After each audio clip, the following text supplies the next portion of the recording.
오늘은 좋은 날입니다. 에브리데이 드림 메시지의 김동균 목사입니다. 아주 오래전의 일입니다만은 미국의 대서양을 횡단을 해서 처음으로 성공시킨 유명한 여자 비행사가 있었습니다. 그녀는 대서양을 횡단한 중에 엔진의 고장이 일으켜서 엄청난 어려움을 겪었습니다. 도무지 횡단할 수 없는 그 상황에서 결국은 위험을 극복하고 그 위기 상황에서 횡단을 하게 되었습니다. 사람들은 환호했고 깜짝 놀랐지요. 많은 기자들이 거기에 함께 몰렸습니다. 그래서 어떤 기자가 물었어요.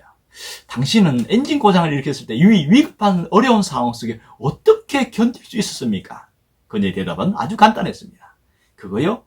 그 위기를 넘길 수 있었던 것은 제가 바다 위 한복판에 있었기 때문입니다. 이 기자는 도저히 이해가 되지 않았던 거예요.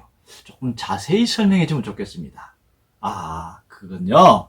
제가 위기 상황에 있을 때 이 대서양의 반을 이미 넘어버렸거든요. 그런데 어떻게 돌아갈 수가 없잖아요. 포기하면 떨어지고 죽을 것이 당연하기에 제가 할 수 있는 건 딱 한 가지밖에 없었습니다. 그것은 앞으로 가는 것밖에 없었습니다. 이 비행사에게는 전진만이 방법이었습니다. 누구나 그렇습니다. 되돌아가기보다는 전진해야만이 성공할 수가 있습니다. 그런데 오늘 이 솔로몬은 잠언에서 이렇게 얘기했습니다. 잠언 1장 32절에 어리석은 자의 태보는 자기를 죽이며 미련한 자의 안일은 자기를 멸망시키거니와 이렇게 말했습니다. 결국 태보와 안일은 자신을 멸망시킨다는 겁니다. 솔로몬이 보기에 우리의 인생은 뒤로 물러나지 않고 바로 앞을 가게 되어진 그런 인생이라는 거죠. 오직 앞만 보고 전진하며 마지막까지 달려가다가 하나님 품에 안기도록 그렇게 설계되었다는 겁니다. 그런데 솔로몬이 보니까 하나님을 믿는 사람들 중에서도 하나님을 잘 믿고 따르기보다는 중간에 포기하고 세상으로 돌아가는 그런 사람도 있고 또 자기 삶을 잘 살아가다가 중간에 어려움이 있다가 무너지는 자가 있다는 겁니다. 이런 사람을 보니까 참 어리석은 자 같고 미련한 자 같이 보이더라는 거죠. 이 솔로몬이 말하고 싶은 게 무엇입니까? 실패에 대한 두려움과 후회 때문에 뒤돌아보지 말고 용기를 가지고 담대하게 앞으로 전진하라는 겁니다. 우리 인생도 마찬가지 아니겠습니까? 톨스토이의 글 가운데 이런 이야기가 있습니다. 어떤 젊은이가 길을 가다가 사자를 만났어요. 갑자기 피할 길이 없자 이 젊은이는 당황한 가운데 칡렁쿨을 잡고 우물 속으로 몸을 던졌어요.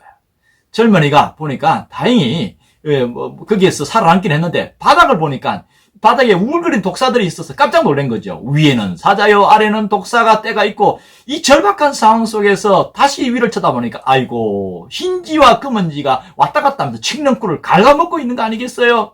이런 절대절명의 상황을 표현하면서 이것이 인생이다 이렇게 말했습니다. 경제적인 문제나 건강의 문제나 사회의 문제나 앞날의 문제 이런 것들이 때때로 우리의 삶을 꼼짝 못하게 만들 때가 얼마나 많은지 모릅니다. 이 상황 속에서 앞으로 가야 하는데 뒷걸음질을 치거나 머물러 있거나 그래도 괜찮겠지 하면서 아니란 생각을 갖고 그렇게 있는 사람도 있습니다. 하지만 똑같은 상황, 똑같은 현실 속에서도 정반대로 움직이는 사람도 있더라는 거죠. 위기의 상황 속에서도 안일하게 멈추지 않고 앞을 향하여 전진하고 또 전진하고 노력하는 사람이 있더라는 겁니다. 여러분은 어떤 삶을 살기를 원하십니까? 비행기와 자동차 사이에 하나의 커다란 차이점이 있는 거 아시지요? 자동차는 아무 위험 없이 정지할 수도 있고 또 엔진을 가동시켜서 앞으로 나아갈 수도 있고 후진할 수도 있습니다. 그러나 비행기는 후진 장치가 없기 때문에 후퇴할 수도 없고요. 쉽게 정지할 수도 없습니다. 만약 비행기가 원동력과 추진력을 잃어버린다면 곧 떨어져 폭발하고 말 것입니다. 비행기를 위한 유일한 안전은 바로 전진과 상승입니다. 비행기 같은 삶도 있고 자동차 같은 삶도 있습니다. 여러분은 어떤 삶을 살기를 원하십니까? 우리의 삶도 마찬가지입니다. 만약 우리의 삶이 정지한다면 그 순간 한없이 굴러떨어지기 때문에 우리가 다시 한번 일어서야 됩니다. 무거운 쇳덩어림에도 불구하고 파란 하늘을 날렵하게 날아오는 비행기처럼 우리가 힘겨운 현실임에도 불구하고 다시 한번 전진하고 나아가려고 한다면 우리가 마치 비행기처럼 날아갈 수 있게 될 것입니다. 우리의 삶은 유일한 방법은 전진뿐이고 상승뿐입니다. 이것을 멈추거나 포기하게 되어지면 삶은 위험에 빠지게 될 것입니다. 여러분, 눈앞의 현실의 위험과 부담 때문에 물러나지 마십시오. 버티고 이기고 전진해 나가는 하루가 되기를 바랍니다.